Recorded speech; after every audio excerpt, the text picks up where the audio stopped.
Well, I've had kind of a promiscuous relationship with all four of those organizations. Started off when I came to work for the Kellogg Foundation in 1986.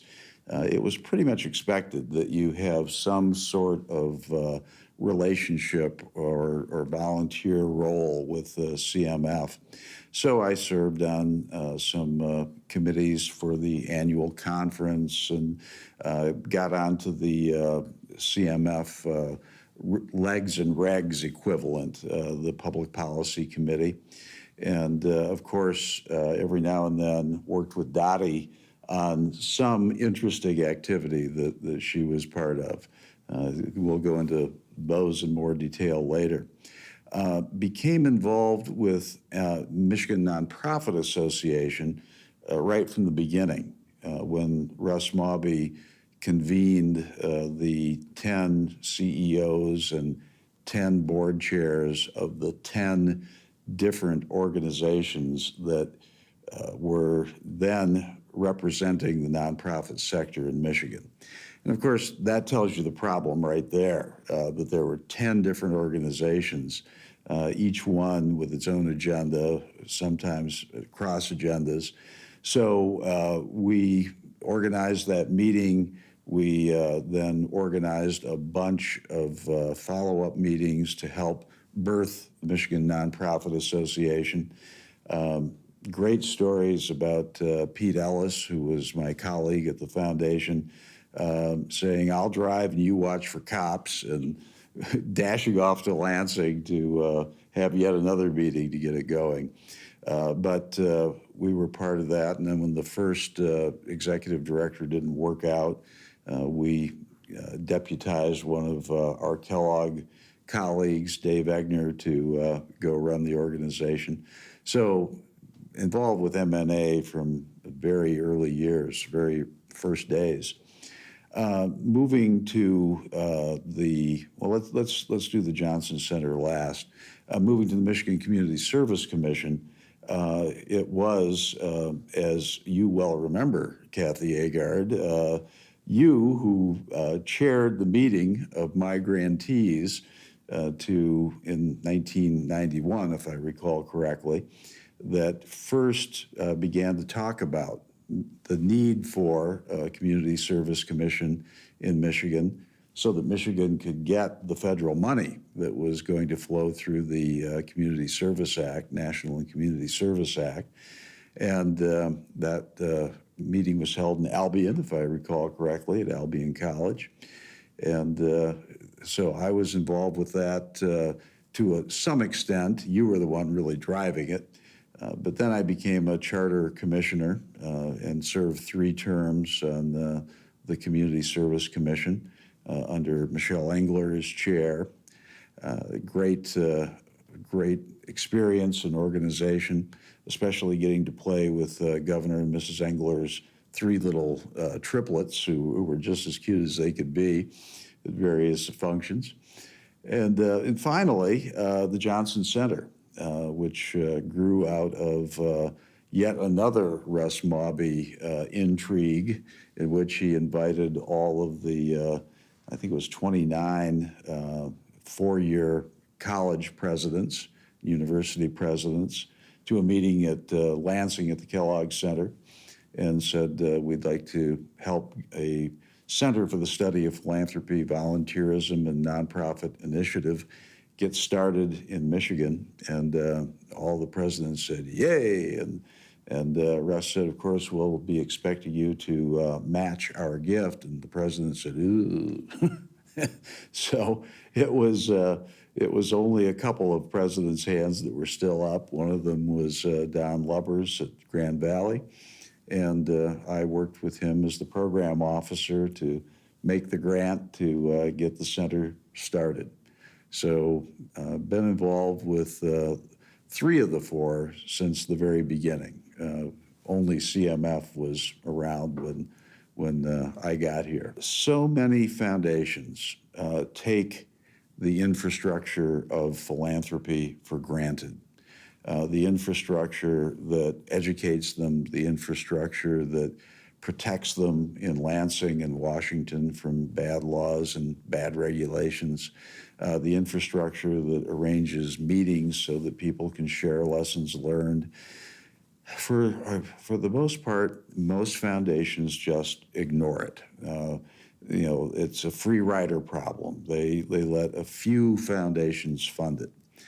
Fortunately, the Kellogg Foundation, the biggest foundation in the state of Michigan by quite a ways at that time, still is today, Russ Mobby had the vision that included the importance of infrastructure organizations. And it was pretty clear, too, that the sort of zeitgeist or the spirit of the age was moving in the direction of volunteerism and philanthropy. We'd gone through the me decade of the 70s, and in the 80s, there was really a renaissance of young people interested in volunteering and serving. So Russ and Pete Ellis, I mentioned Pete Ellis earlier. Pete was my programming mentor at the Kellogg Foundation. And Pete understood it too, that there was a tremendous need to build an infrastructure of philanthropy and volunteerism and nonprofits in the state. Of course, on the Kellogg board was Dorothy Johnson, who was the president of the Council of Michigan Foundations and brought a from the trenches perspective of the importance. And Russ had a great way of putting it. He said, so many things that we do in this country, we do for ourselves in associations, voluntary associations. When parents, just to take one example, decided that their kids should have the ability to play soccer if they wanted to. There was no government program to start soccer leagues in every sizable town in the country. There was no corporate initiative to do it. It was volunteers who got together, who formed the American Youth Soccer Organization, and who made it happen in community after community. As Russ said, the quality of life of all of our lives really depends on that sector. So the Kellogg Foundation put its money where its mouth was and decided to support not only individual programs in philanthropy and volunteerism, but the underlying infrastructure that supported all of those programs. So Pete was giving leadership to it.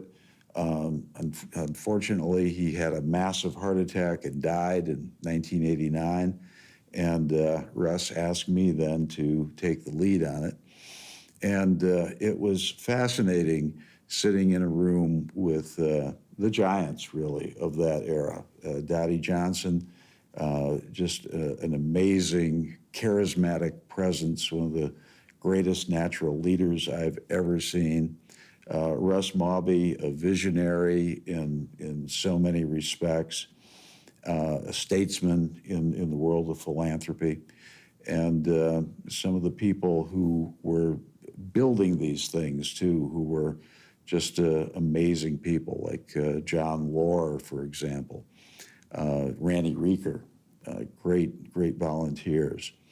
And we began to fund these infrastructure organizations at a level that no one else was even approaching. I think if you took all the other foundations in Michigan and added them up, they probably still weren't doing as much as Kellogg was doing to advance philanthropy and volunteerism. So much of it flows back to Russ Mobby. Russ was full of homey aphorisms, and one of them was that some foundations are like a bed of oysters. They sit there and they wait for good ideas to wash over them, and then they do something about it. Some foundations are like the lead of a pack of wolves. They're running at the front and they expect everyone else to follow. And Russ felt that neither of those approaches was the right approach. You didn't just sit there passively and do nothing until someone threw a good idea at you, nor did you say, this is my good idea, I'm going to do it, you all follow me. Russ felt that we needed to, shirt sleeves is the word that he often used, that we need to take off our jackets, roll up our shirt sleeves, and work with the people who are doing the job. Not because we're so brilliant so much as because it taught us what the real issues were and the real concerns were. So we were immersed in that. And then when the proposal was put together, we had some role in shaping the proposal. But then, as you said, we needed to be able to take off the working with you, one of the gang hat, and put on the now I'm your program officer hat. And it did make, it helped a great deal because we were much more knowledgeable about the proposal. But it did make for some hard feelings, as you well know. I would say, well, actually, this thing I was musing about in the meeting, we can't do that. And people would say, well, why did you say that then? Well, it kind of got carried away. But it was a sort of an uneven and difficult partnership in some ways. But it did help us, I think, to have our thinking grounded in reality, and also sometimes to help the grantees stretch a little bit, to dare to do some more things than they might otherwise have dared to do because they knew that money was there. So it was an interesting balancing act. I think very much it had to do with going back to that relationship between Russ and Dottie. They were, the sort of the mom and the dad of the sector in Michigan. They cooperated well themselves, not only together, but with others. And they set that expectation that there would not be any lone wolves or prima donnas out there in the sector, that people needed to work together. And because Kellogg was such a predominant funder, Kellogg had the ability to say, I'm sorry, if you were doing this in cooperation with others, we might consider it. But since you decided to do this on your own, and by the way, steal other people's ideas and present them as your own, we're not going to fund it. And it was never a blacklist. It was never punitive to say that, well, we'll never fund X because he's such a lone wolf. But it didn't take too many turndowns like that before they got the message that, I guess I'd better start working with other people and really working with other people, not just claiming that they're my partner. So, again, it was the expectations of Russ and Dottie and how they modeled them that made that work. That all began in 1988 when Dottie came to the Kellogg Foundation with a problem. And it was a real problem. Michigan had a network of community foundations that was not at all comprehensive. Most of them were south of a line drawn between Muskegon on Lake Michigan and Saginaw on Lake Huron. And even in that part of the state that was richly endowed with community foundations, there were gaps. There were places that had no coverage whatsoever, and lots of places that had weak little community foundations, teeny tiny ones. And of course, once you get north of that, in the lower peninsula, not many, and once you get to the upper peninsula, practically none. So Dottie needed help in filling those gaps, building new community foundations, strengthening the existing ones that were teeny tiny. And Russ listened very carefully to it and said, well, I understand that, but the Kellogg Foundation is mainly about youth. What could you do to improve the lives of young people by this project? And I don't know if Russ thought that was a very polite way of saying no, if there was no way that this project could do that, or if he had some sort of inkling. But when Dottie came back, and this would have been the brain trust of Dottie, Russ, Pete Ellis, working together. When Dottie came back, it was with this absolutely incredible plan to put challenge grants out to any community that wanted to build a community foundation from scratch, or any community that wanted to increase the size of its existing community foundation. And the rules were very simple. The Kellogg Foundation would do a 1-for-2 match. So if a community wanted to get $100,000 from the Kellogg Foundation, they had to raise $200,000 locally. But the rule was the Kellogg money had to be endowed in a youth field of interest fund, and the income from that fund had to go to support a youth advisory committee, a committee that initially was at least 50% young people. And that income would make grants. The kids could make grants. The money they raised locally, they could endow in any way they wanted to endow. But so that made it real. And in community after community, you heard the same thing. It's challenge grants, it's money coming from outside our community. We're used to sending our money to Lansing or to Washington. We're not used to having anyone invest in Hillsdale or, Iron Mountain or any of the other locations.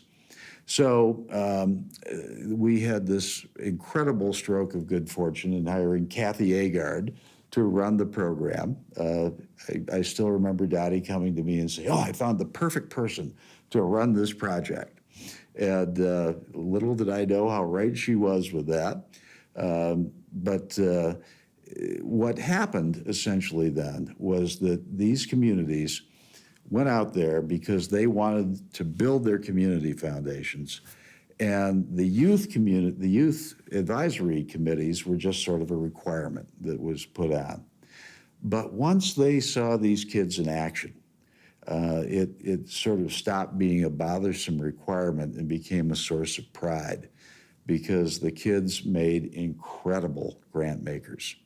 And in fact, we dropped that initial 50% youth requirement and made it virtually 100% youth, because the adults on the committee were only getting in the way of the kids.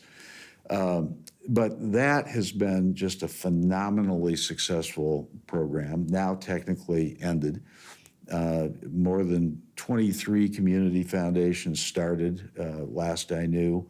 There have been, tens of thousands of kids who've gone through YACs and been trained as grant makers.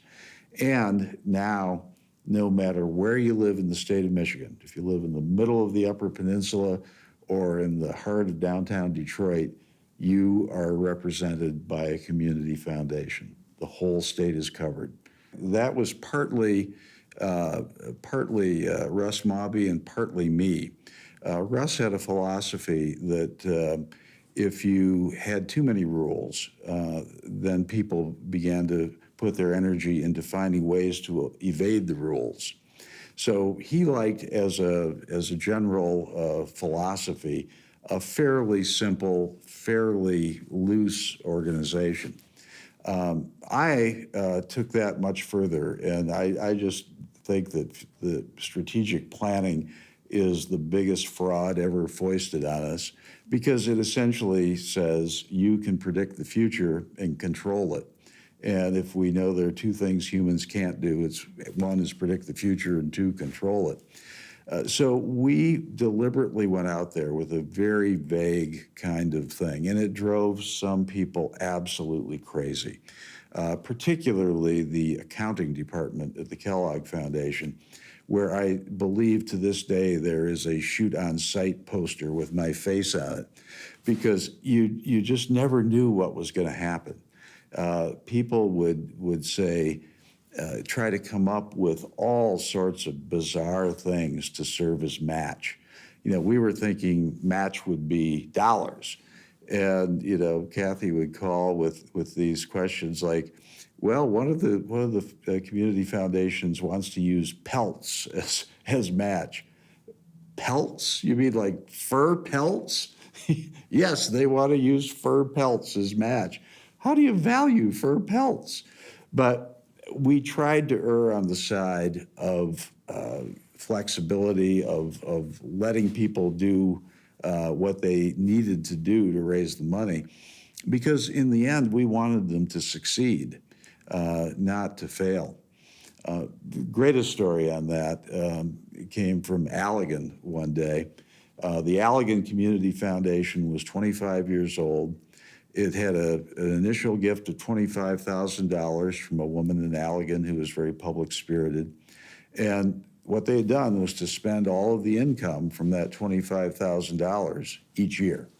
So at the end of 25 years, it still had $25,000. And we got a phone call one day from Mike Jandernoa, who was the CEO of Perigo at that time. And he said, I understand that Kellogg has this challenge out, $1 million, up to $1 million for $2 million raised locally. And he said, we'd like to collect on that. And I said, well, great, not a problem. All you have to do is organize local fundraising drives and come up with that $2 million, and we'll let you do it in steps. You can do $100,000 first, that you have to match with $200,000 so that you can prove that you can do it, and then you can have another campaign and another campaign.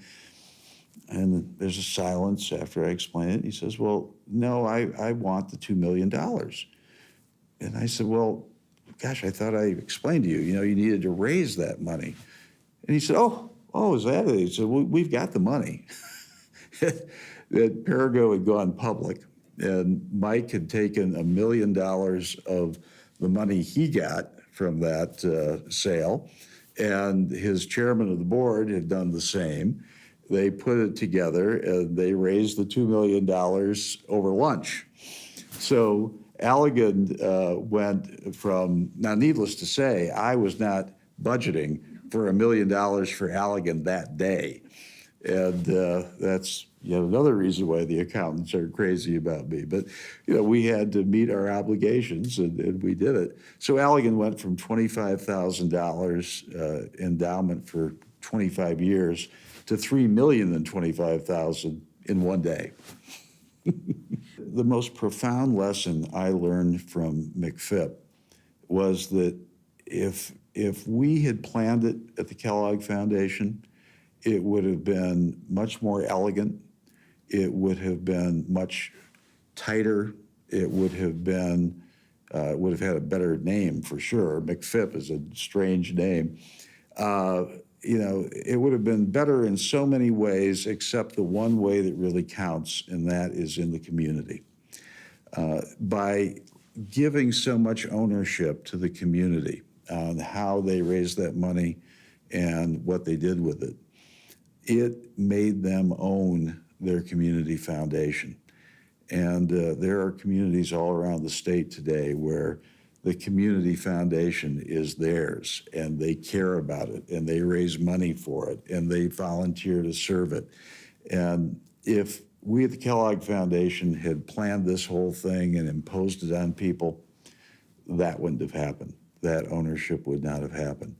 So by letting it go in many ways, by ceding control to the localities, we ended up with something far, far better than we could have ever planned on our own. Well, let me go back real quick and talk about one other piece of McPhip. You mentioned FIMS.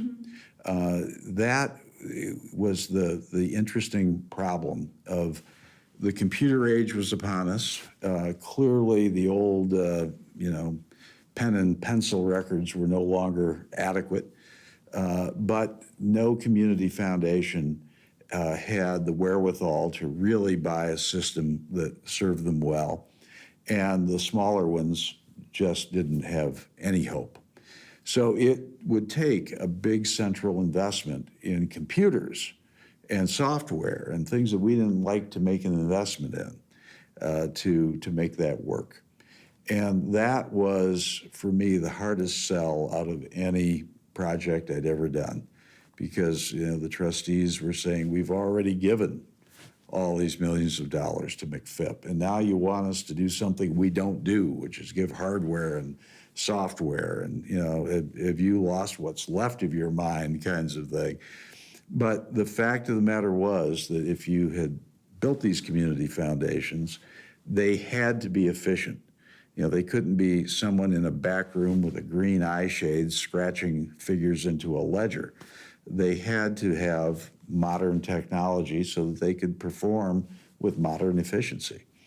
And that was a difficult thing getting across to the board members. But now, of course, it's worked, and FIMS has become a company of its own that sells software and hardware to community foundations. A little success story that we didn't anticipate. What made it work was the ability of Dottie Johnson and others at CMF to help community foundation leaders see that there was perhaps short-term cost in working together and making sure that there was a program not specifically tailored to one community foundation's needs, but one that would meet every community foundation's needs.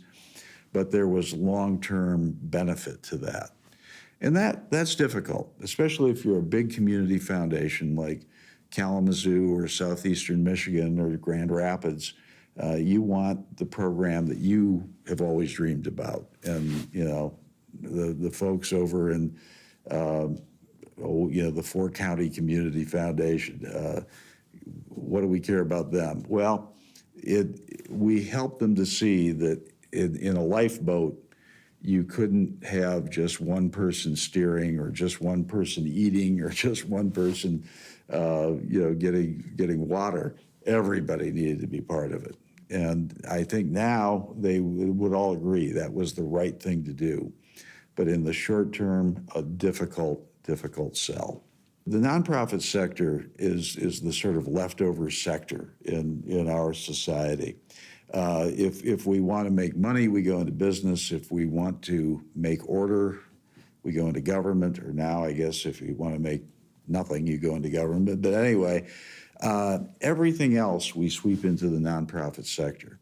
So we have nonprofit hospitals. We have nonprofit colleges and schools, nonprofit social service agencies, nonprofit churches, and nonprofit arts and culture organizations, and even nonprofit environmental organizations. So it was natural in the sector to have all those different kinds of organizations going after their own particular agenda. And it meant that the nonprofit sector was just a patsy and a pushover in Lansing, because every time business came to speak with one voice, and then the nonprofit sector spoke with 10 voices. And, they could play one off against another and, say those SOBs in education are trying to steal healthcare's lunch, and look at what these guys in healthcare are making. You arts and culture people should be up in arms. So the only way for the nonprofit sector to take a seat at the table with the Chamber of Commerce, for example, or with local governments, was to have one voice, to have a nonprofit association. And as you can imagine, at those first meetings, there were nonprofit leaders who had their own organizations. I won't mention any names, but they could only see M&A as a threat. It would be taking some of their lunch and not providing anything. And again, Russ Mawby, the visionary, said, look, if you 10 organizations, if you work together, all 10 of you can continue with your own organizations, you can continue with your own projects and agendas, but there will be things that on which you come together. And it just goes, stands to reason that you can, if you have a team of 10 working together, then you have something stronger than 10 individuals trying to run around like an anthill and make something work. So it again was a tough sell, but Russ was able to do it, partly because, of course, there was money there to make that happen. There was an initial hiccup with the first executive director not being the right fit for the job and having to reboot after about a year and a half. But then it has expanded beyond all expectations. It would have happened, but it probably would have crashed and burned because Russ became the chairman of the board for the first several years. And it was sort of like, it's easy to have a Lord of the Flies situation if someone puts money on the table and walks away and all of you are left to fight over it. But if someone puts money on the table and sits at the table, then it becomes important to share and share alike and to be essentially on best behavior because you're going to go to that somebody, to Russ Mawby, for support down the line. So, it may not have been voluntary good behavior, but nonetheless, it was good behavior. Power, of course, can be exercised in a very assertive and forceful my way or the highway fashion.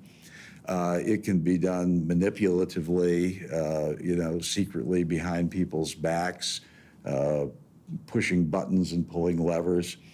Or it can be done the way that those giants of the sector did it. Russ, Adati, and Ranny, and John Lohr, and a few others.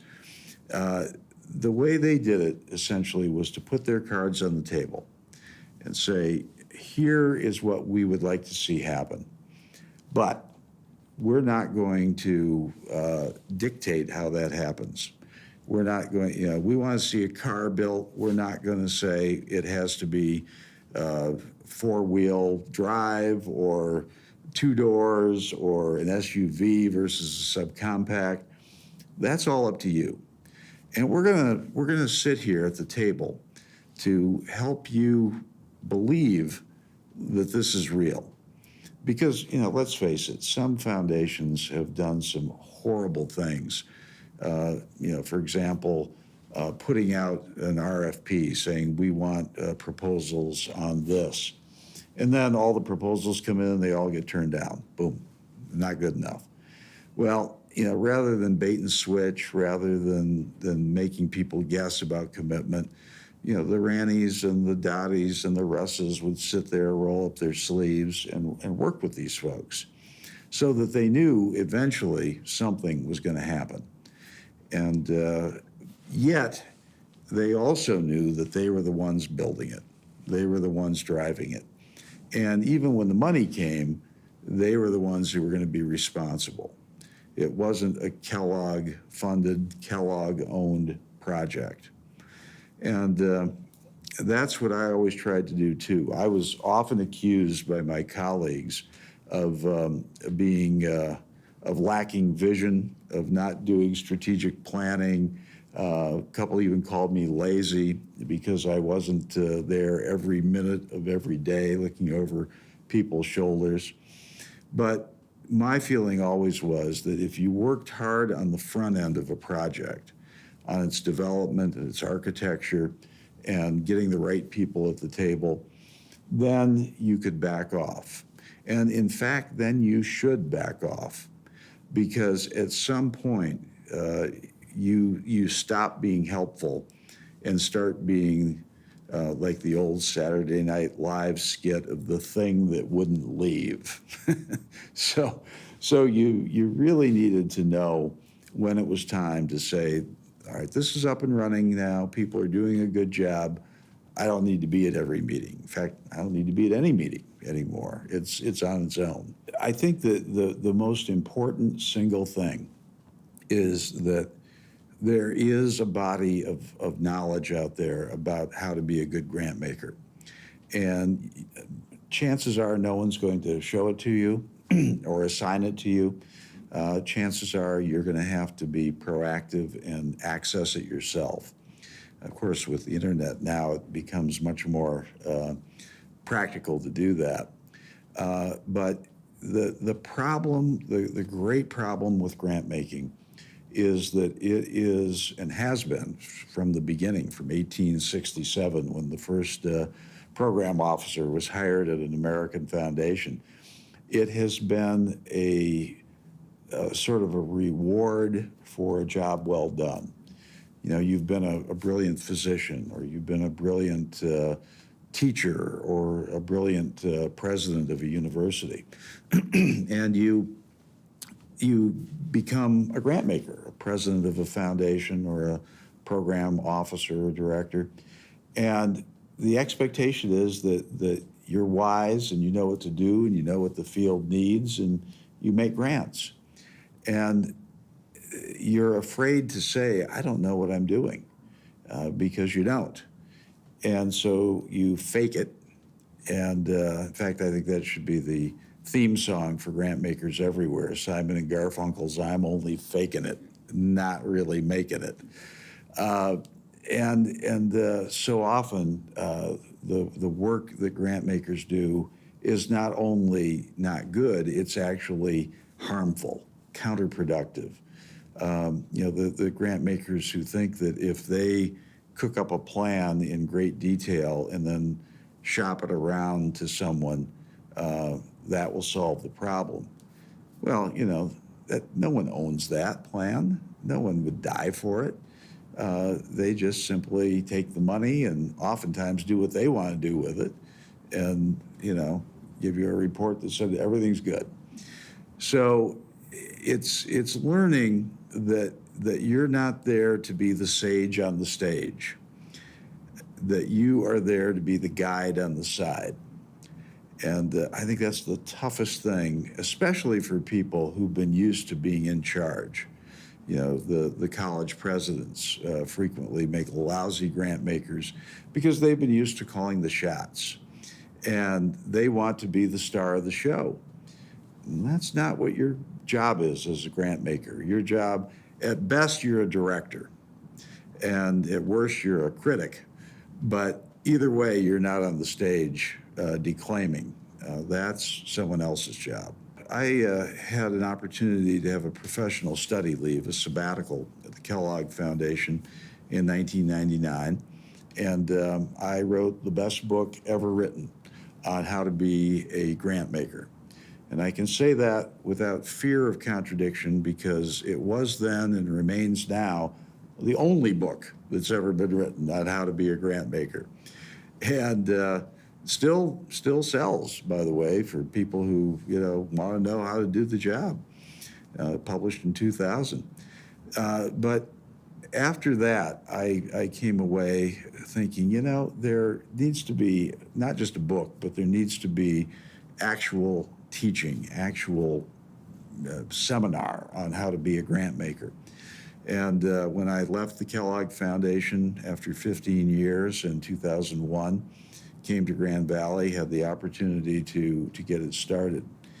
And it is the most interesting combination of a professional seminar group and a sort of a secret club of guerrilla grant makers, because everyone who's there understands that they need to learn, which is not an understanding that often the president of their foundation has, or the vice president to whom they report. They just don't quite buy it. They never had any training, and they turned out fine, right? And at least so they think. So it is sort of a guerrilla group. It's sort of a therapy group too, because people talk about being the only one in their organization who's serious about getting it right. And gosh, it shouldn't be that way. We shouldn't have to have this sort of underground movement to train professionals. But in this weird field of grant making, you have to.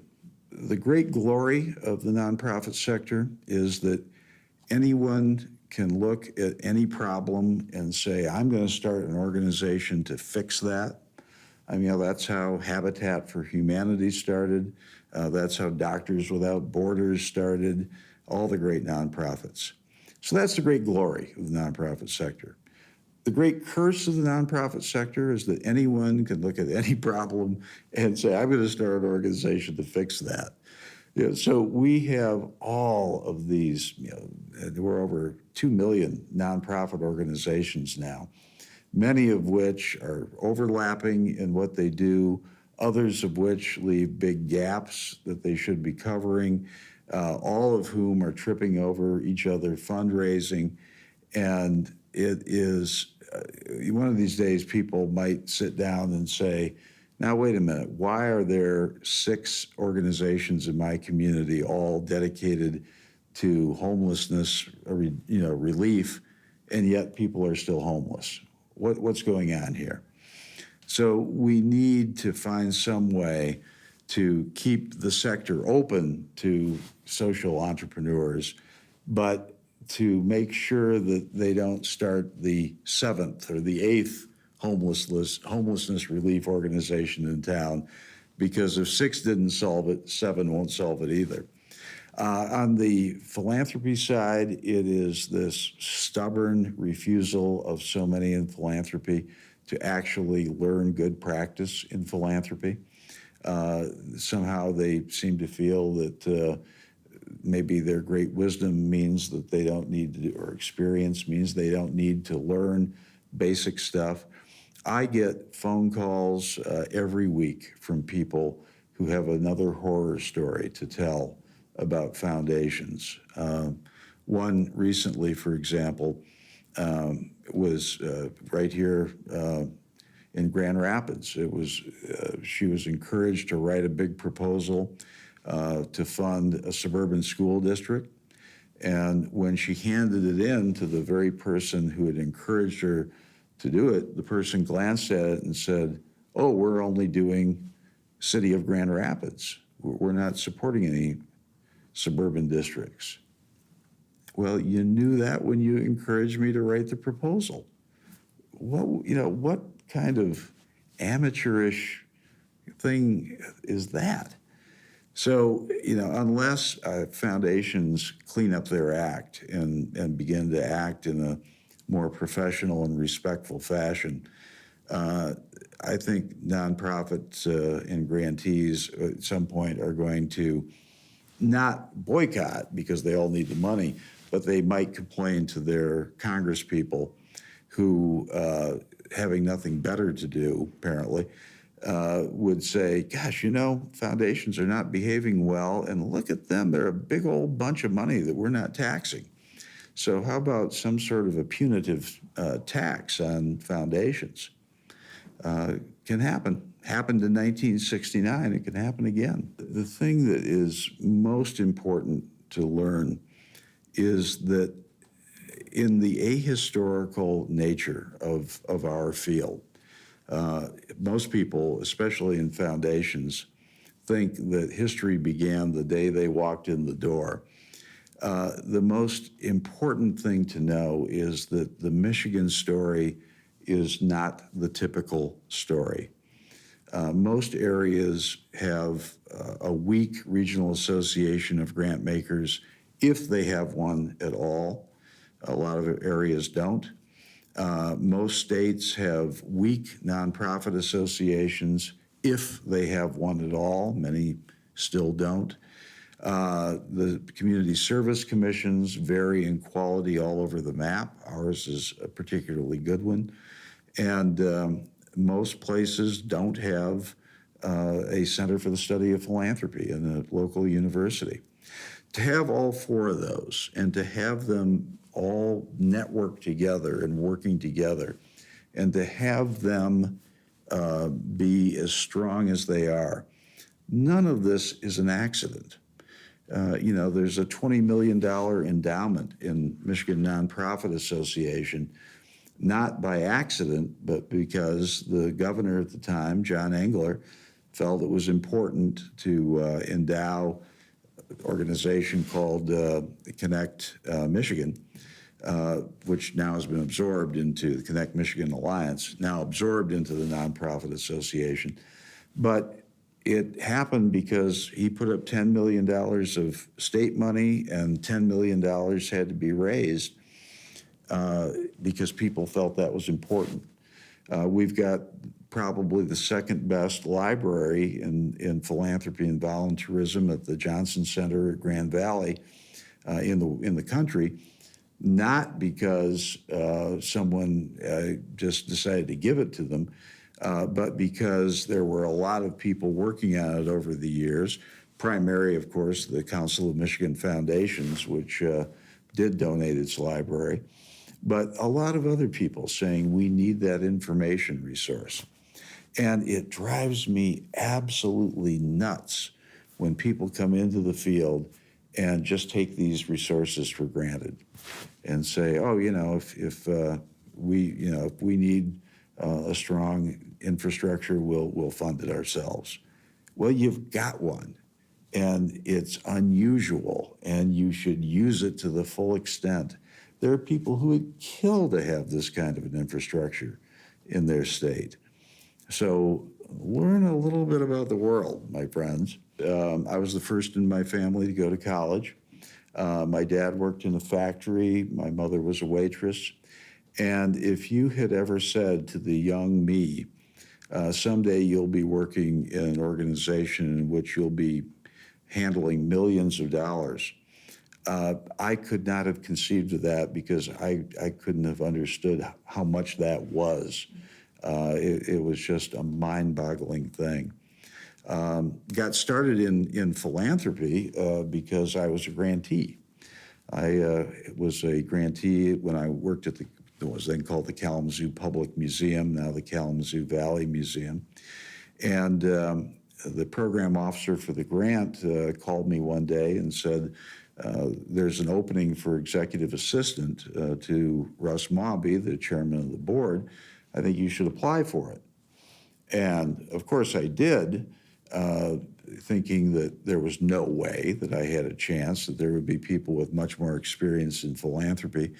But I would perhaps get to meet Russ Mawby, and that couldn't hurt future grant prospects. So I went to the interview very loose and confident because all I needed to do was charm Russ Mawby, right? And I figured 15 minutes and I'd be out.